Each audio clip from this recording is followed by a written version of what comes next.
Good Tuesday morning, Ice Age TV here. Hope everybody's well, and wow, the change of season's upon us. Yes, it's Ice Age TV, Tuesday morning conversations, and you know what? I just got thinking about something. First of all, hey, kid hasn't left today, and yesterday she's like, I didn't know I could drive the Ram truck to school. Kind of like, well, kind of why I got it, think you're going to drive it, but whatever. So she was super excited to hear, yeah, you're driving to school. So if you look around my property, you probably think, Jesus Christ, this guy doesn't even take care of his property. And I would agree. This is the first year I've lived here, and I've let it go this far with the weeds, the grass in my gardens. And then the grass is just never ending because it just rains and rains and rains. But even over here in my sheds, I'm letting all these, weeds turn into trees. And if you don't really follow my channel, then you're not abreast that I was gone. And I was gone close to 2 months this summer.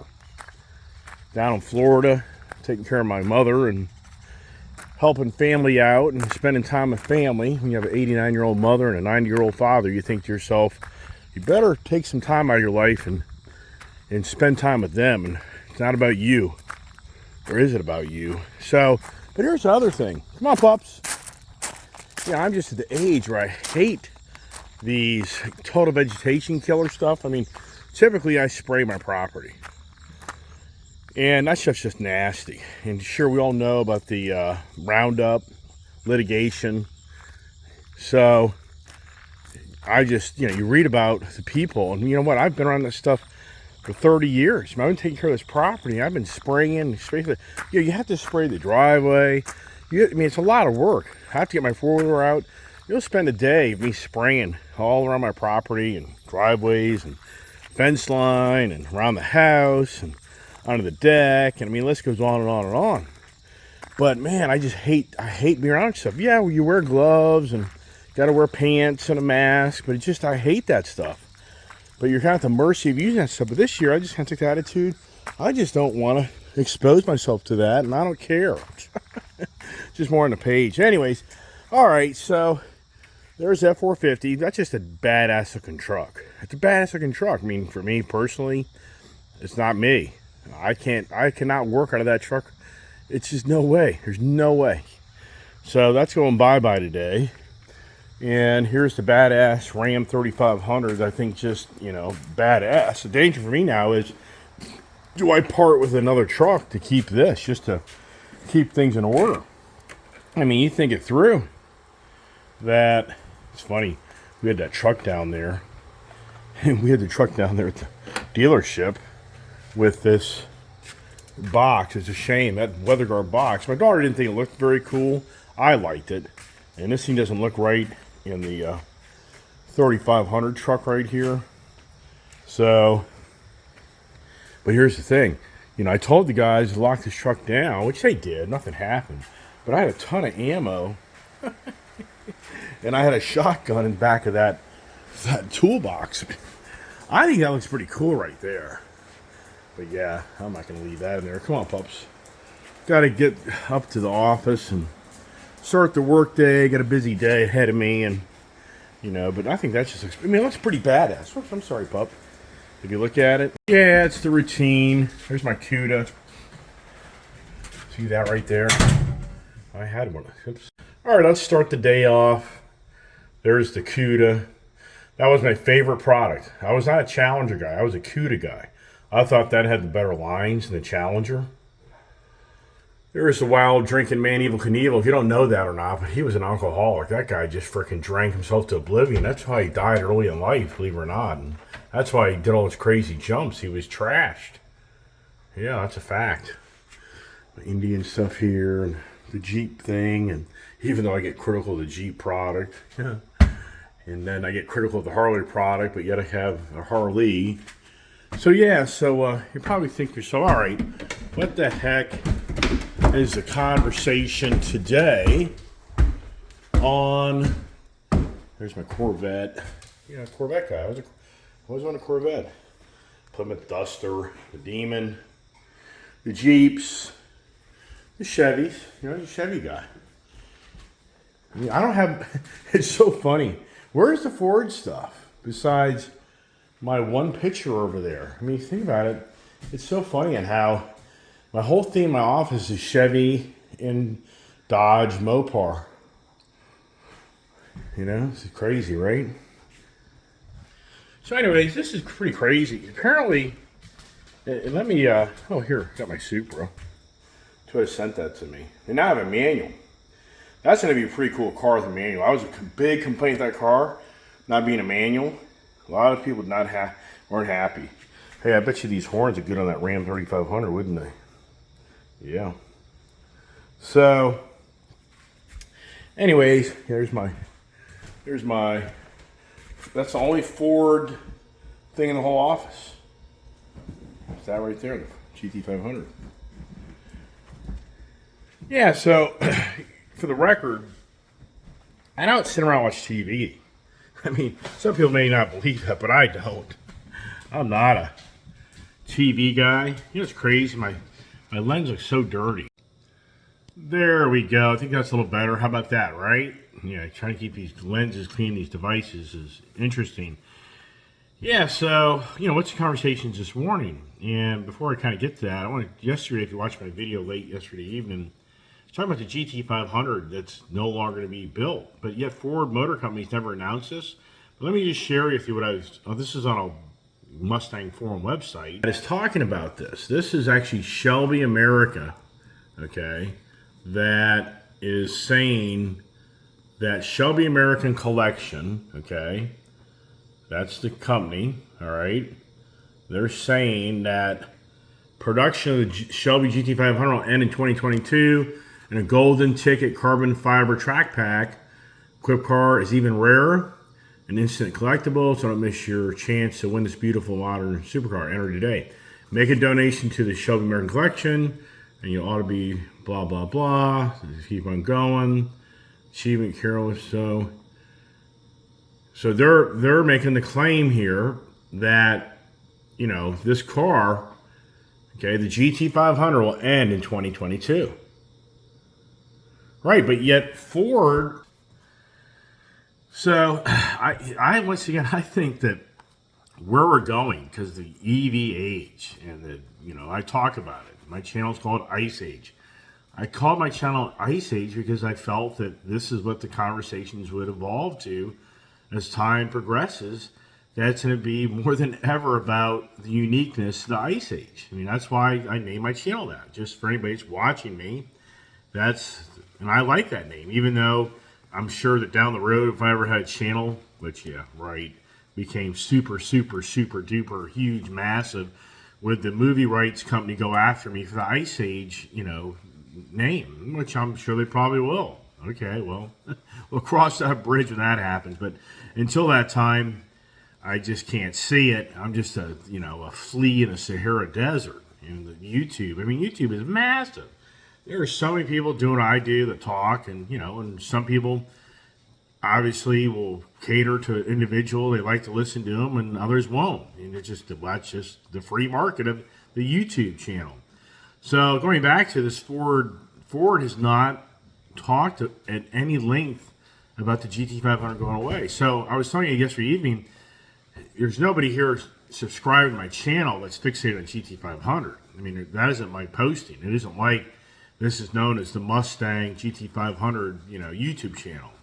It's probably more known as the generic everything Ice Age channel, an EV channel.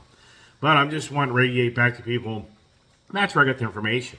And that just goes back to, I don't sit in front of TV and watch news. It drives me nuts because it'll make you mad. I mean, if you watch the news and, you know, it doesn't matter what base you're on, you're going to get mad, okay? Because the one side of the news broadcast is going to be critical of a party, and then the other side of the media broadcast will be critical of the other side of the party.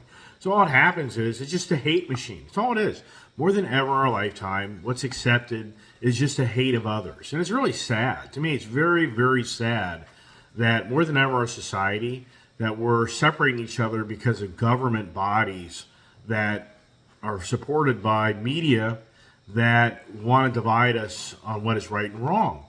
And I said yesterday that in my video in the evening that, big business, or I should say government is a business. And people be like, government's here to protect the people and the goodwill and provide services and to keep law and blah, blah, blah. Yes, right, it is. That's correct. But sadly, big business runs government. I mean, if you haven't figured that out, then you haven't been around long enough, or you just haven't. I'm not a college guy. I never went to college and studied all these, all this information that I'll talk about. All right. So the bottom line is government has an agenda based on big business donating money to their party. And it's more evident than ever right now that the power to be right now, it's in the administration, it's about the green agenda. Excuse me. And yeah, I'm drinking my morning coffee, and I've got the GERD challenge in life, which it does irritate your GERD. And anyway, so the city administration right now is getting a lot of donations and a lot of push by the green agenda, and that this administration supports that. And a lot of the governing bodies support this. So going back to government is a business because it needs money. You as a politician, you need money to be able to run on a platform, and money comes from people who want you to push something for them to get something done to benefit their business. It's basic economics 101. So if anybody's like, oh, government's not a business, yes, it's a business because it's funded by businesses to be in power. Yeah, that's how it all plays out. So the reason I'm saying that to you is I don't watch a lot of news because it just irritates you. It just aggravates you. And I think more than ever, people need to turn the news off because it's just the same rhetoric every day. And that's what I go back to. It's the hate, hate, hate, hate, hate, hate.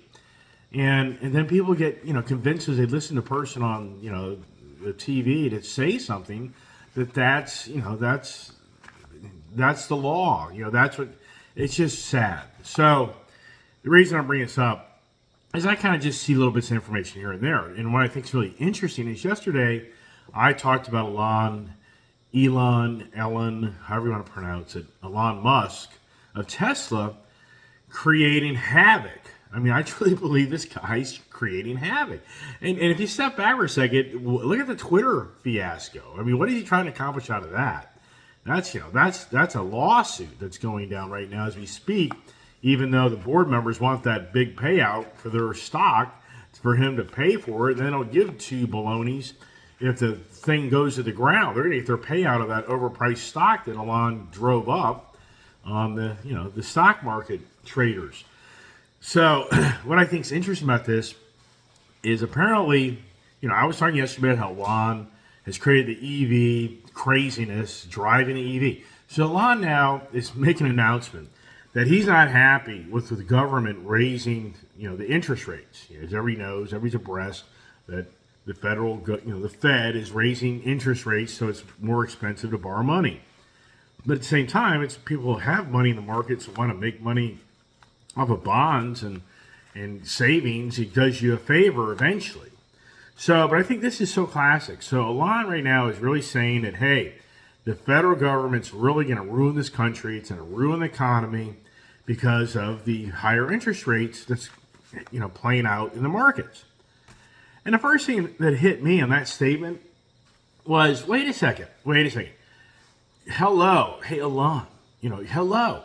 You're the EV-driven agenda guy. Even though you want to send frickin' these spaceships to Mars, what's the carbon footprint of a missile or whatever you want to call a rocket launching off to go to Mars? What's that carbon footprint of energy and fuel? So I'm thinking, whoa, wait a second here. What is going on more than ever? We know it's the EV agenda. It's the green agenda. What is expensive is all get out right now. It's energy. Energy is the most expensive we've seen it since like 2006, 2007, 8, really, when it was stupid like it is now. Speaking about that, the barrel of oil, boy, it's just in that $80 range. These traders just don't want to raise their hand. It goes down like 84, 85, goes back to 88, 89. It's just going back and forth. These traders, yeah, they're traders, all right. They're traders of the misled information of oil. There's abundance of oil. It's ridiculous that they're trying to tell us otherwise. Russia never stopped pumping oil. I've talked about that in my other videos. So to me, it's like, wait a second, hold on. You're part of the problem. You're the guy that's pushing the green agenda. You're the guy that's wanting us to reinvent how we have energy. That's the challenge right now. If anybody sits back and just looks around, you and I know that when you have a very expensive, diesel fuel, that's all related to the major infrastructure, the transportation of the whole industry of how you get goods and services, and even manufacturing. So it's like, hello, shipping's more money, which relates into when you buy a car. They're now having an upcharge for shipping costs. You have package delivered. I mean, the list goes on. It's infinite. It's infinite of what higher price energy does to the infrastructure of the economy. So to me, it's like, oh my gosh. And what I think is interesting about this for me personally is I brought up yesterday in a video about Elon, not even knowing that apparently yesterday he made this statement about the Fed is ruining the country and they've got to simmer down on raising these rates. And I'm thinking, no, man, you're helping ruin the country because you're pushing an agenda to enrich yourself through electric vehicles. I mean, think it through.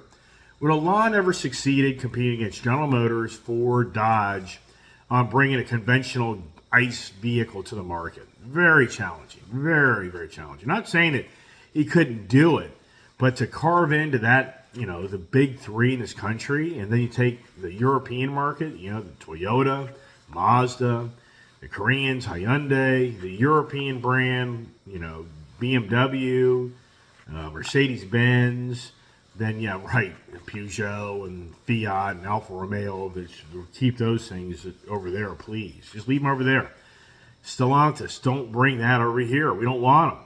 So I just think this is so funny for me as an individual. What's the odds of me posting a video yesterday? And that's what I'm trying to say to you. I had no idea that this was going on. But I'm sure some will be like, you probably read about that, and that's why you brought it up yesterday. Well, in my presentation yesterday, then I would have talked about this. I would have said, oh, by the way, Elon just made this announcement today that he's really upset with the Fed, wants to simmer down the interest rates. And, interest rates aren't radical. I mean, it's not radical stuff. It's just crazy in how, people of the younger generation, they just think that free money. Don't get me wrong. I'm not calling out anybody by their age group, but what I'm saying, if you're in your 20s and you're just getting going in life, you've been blessed to see that you can do a lot of things with using other people's money. And that's been a blessing. But at the same time, it's not always been like that. And does it last forever? I don't think it does. I mean, I think eventually you have to pay the piper. So, that was the main, point of my conversation this morning, was talking about how I think it's such a contrast that Elon is going to get up there and pound his fist that the Fed is creating the problems of this economy, when we all know there is a degree to that. Yes, there is. There's no doubt that the interest rates being raised is definitely having people pull back. But at the end of the day, it's the green agenda more than ever that's being pushed down our throats that's creating the expensive economy. That's what's going on. I mean, it goes to the grocery store. You've heard the stories how they want the agriculture industry is being killed by prices on fertilizer. The Ukraine war has, created shortages of that, so that the farmers are having to spend a lot, like quadruple the money, 10 times the money to be able to raise cattle, and then for the chickens. And the list goes on and on and on. But guess what? Every one of those things relates to fossil fuels. It's back to the green agenda that is creating for us in a society today that we're saying, or we're being told that by us sacrificing ourselves to pay more money for a greener agenda is going to be the better for mankind. But at the end of the day, I don't buy it. I'm sorry, I do not buy it. Mankind's an idiot. Mankind does not know how it plays out. And sadly, you're sacrificing so many people that more than ever go through incredibly financial hardships, where they don't have the money. And, and that's really interesting too. This morning, I did see in the Wall Street Journal article that second quarter of this year, they claim last quarter of this year, there was like $370 billion less in deposit money in banks. Now, there's a lot of variables to that. People could be taking their money instead of putting it in their bank for a savings account that draws, 0.02% savings rate on that money, which is nothing, and putting it in the Fed's bonds and putting it in other more stable, rising markets because of the Fed raising interest rates where they're getting a 2%, 4% return on their money. But at the same time, you have to step back and ask, well, wait a second. That $370 billion, you're telling me that all that money's been switched over into the bond market, into other money markets that may make them more money? Yeah, I agree. That's probably a good portion. But at the same time, I think to myself, people forget that not everybody, but families during the pandemic, the government, as we know, printed a lot of money. A lot of businesses got a lot of borderline free money. Yes. I mean, I witness this. I can't emphasize enough that, and this is no calling out anybody, but, to give you an example, big automotive, if you ever did research on what businesses received payroll protection money, they called it the PPP loans, it's massive. And if you ever see, and don't get me wrong, there's a lot of businesses that needed that money to survive. But there's also a lot of businesses got that money that didn't need that money. And what I mean by that is there's big automotive companies, there's big businesses. You can do your research. You can actually look up who got the PPP money because it's public records. You can be blown away of some of these billion-dollar businesses that made bloody amount of money during the pandemic. They got government taxpayers' money. Yes, because if you meet the criteria and you got $1 million and you paid out 40% of that $1 million to your payroll to keep everybody employed, and then use 60% of the other stuff to go towards rents, utilities, expansion of the business. Did you hear me? Expansion of the business? Oh, I can go buy a truck. I'm expanding the business. Oh, yeah. You think I'm kidding on this stuff? How many guys went out and bought a nice $100,000 Raptor or Ram TRX? Yeah, that had their own business license that, qualified to get $100,000, $200,000, $300,000, $500,000, $1 million. Yeah. So, but there's big automotive companies in this area that I know personally that got this money. But yet the infrastructure automotive guys, they made more money than ever. Motorcycle dealerships, they made more money than ever.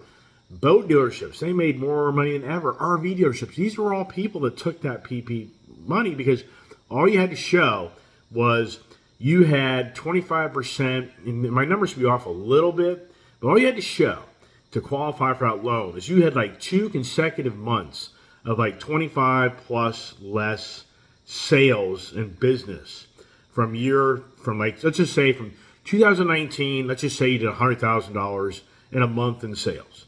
And then in 2020, you did, let's say, $70,000 in sales. Well, that automatically puts you in the criteria to qualify to get that money. So, and what they used was basically the April, May, June months of 2020 versus 2019. Because if everybody remembers right, it was like the middle of March that the pandemic started and everybody was shuttered. The businesses were shut down. People were sent home. Everybody kind of forgets how radical that got. It got radical. That destroyed me.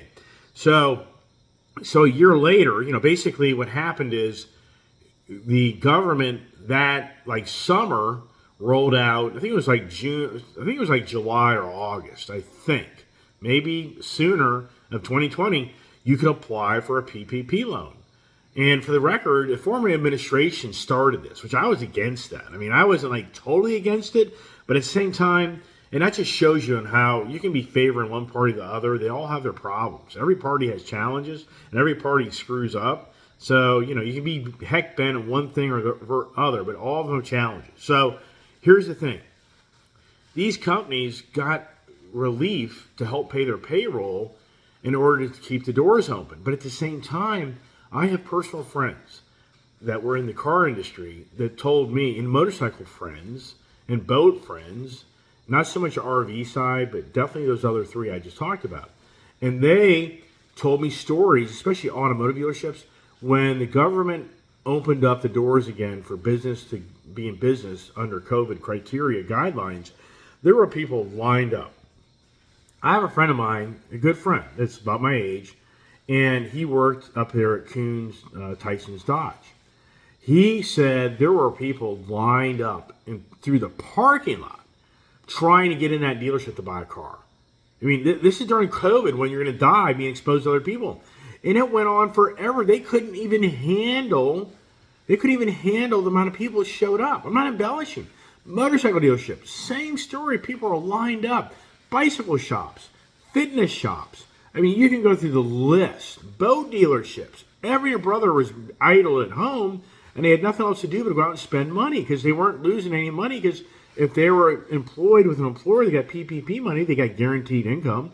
And for the record, the federal government employees, they all got paid. They never, ever got their money turned off. State employees, that was a different story. Each state had its own criteria, but many state employees. And I'm not here calling out anybody during those hard times of saying, that wasn't right. That's not the message. The message here is we're going back to how the government is starting to see recordings of federal deposits or bank deposits has drastically, or isn't really drastically, it's trillions overall. But you have to say to yourself, what's going on? And that's what I'm going back to. During the pandemic, they started a program for every child that you have, you got a $300 check each month. So if you had 4 kids, you had $1,200 a month coming in to help pay and offset your hardships for the pandemic. Because, there's tons of stories that you don't hear of people going broke. People lost their businesses, especially restaurants. I mean, oh my gosh, restaurant people, either they made a bloody fortune. Once again, I have personal friends that own pizza places and take out Chinese. Those people made so much money, it's beyond believable. The Chick-fil-A's were just that Chick-fil-A's, the convenient takeout restaurants made a bloody fortune. The other sit down, only catered to type of style people, those guys got killed and many went out of business. But the point is, up until December of this past year, so the end of December of 2021, the $300 per child was ended. So in January, maybe people got one more check in January. I don't really know the exact date, but basically what I'm saying to you is, people stopped receiving government monies to help them through the pandemic. And keep in mind, that money is actually taken away from your refund. So when people filed their tax returns in April this year or prior, they didn't get their child credits because they already got them prepaid. That's basically what it was. The government was just prepaying people their child tax, income credits to offset their taxes. So there's a whole other thing. A lot of people didn't get big fat IRS checks this past spring or this summer because they've already were given the money by the government. Here's another thing to think about, and this isn't me taking sides, even though I think that it's ridiculous that we're involved in education, expenses with the college. And, I've always just said, I think that if somebody's unhappy with their college tuition, they should go back to college in a finance company and lend them the money and negotiate a better deal. I think that would work, sincerely, if you really got aggressive and really could prove your hardships. And once again, I'm out here taking sides. I'm just giving ideas. But here's something interesting, which people need to hear and think about. So if you have $10,000 waived, I've been through the hardships of life. People don't understand the language that goes on when you're waived of financial obligations. That's income. So, if you're on broke, bankrupt, and you have a credit card company you owe 10 grand on, and they waive it, that's income. If they say, okay, you're not going to pay the debt back, so that's what's going on with this possible college tuition thing that's being talked about, which people don't think through. If you're waived 10 grand of your college debt, then that was given to you as a gift, as income.